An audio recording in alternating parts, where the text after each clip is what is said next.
दिल्ली के द्वारका जिले के उत्तम नगर इलाके में एक बेहद चौंकाने वाला और दर्दनाक मामला सामने आया है, जिसने हर किसी को हिलाकर रख दिया। यह कहानी एक ऐसे शख्स की है जिसने अपने घर को एक छोटा सा स्वर्ग समझा था, लेकिन उसी घर में उसकी मौत की साजिश रची जा रही थी। यह कहानी 35 वर्षीय करण देव की है, जो अपनी पत्नी सुष्मिता देव और 6 साल के बेटे के साथ ओम विहार फेस 1 में रहता था। बाहर से सब कुछ सामान्य दिखता था, एक खुशहाल परिवार, एक मासूम बच्चा और एक कामयाकाजी दिनचर्या। लेकिन इस शांत माहौल ने के पीछे एक साजिश चल रही थी, एक ही खौफनाक साजिश जिसने एक पत्नी और एक ही परिवार का एक सदस्य शामिल था, उसका चचेरा भाई राहुल देव, जो सुष्मिता का प्रेमी बन चुका था।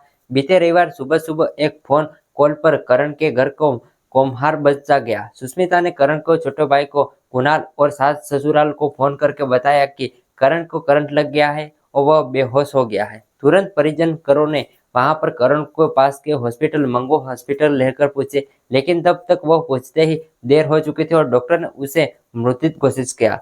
हर हादसे की जानकारी पुलिस को दी गई और वह शव को पोस्टमार्टम के लिए दीनदयाल हॉस्पिटल में भेजा गया। लेकिन यह एक शुरू होती है शख्स की कहानी। करण की मौत के बाद सुष्मिता, राहुल और राहुल के पिता लगातार पोस्टमार्टम को टालने के लिए कोशिश कर रहे थे। उनको बर्ताव के लिए एक अजीब तरह से बेचैनी थी, जो परिवार की नजरों में बची नहीं सकती थी। संयोग के करण ने छोटे से भाई कुणाल को राहुल ने अपना मोबाइल की काम के लिए लिया। सभी यहीं से कहानी को कटवट ली है। कुणाल ने मोबाइल में सुष्मिता और राहुल की गुप्त चैटिंग देख ली, जिसमें हत्या की साजिश लेकर हत्या के वक्त क्या हुआ सब कुछ लिखा हुआ था। इन चैट में इस रात की पूरी प्लानिंग थी, कैसे करण को खत्म किया जाएगा, कैसे उसे करंट लगने की झूठी कहानी बनाएगी और कैसे उसे मरने के बाद सुष्मिता और राहुल एक साथ जिंदगी बिताएंगे। परिवार ने तुरंत पुलिस को सूचना दी। पुलिस ने सुष्मिता और राहुल दोनों को गिरफ्तार कर लिया और अब उनके पूछताछ की जानकारी ली है। जांच में खुलासा हुआ है कि सुष्मिता और राहुल का पिछले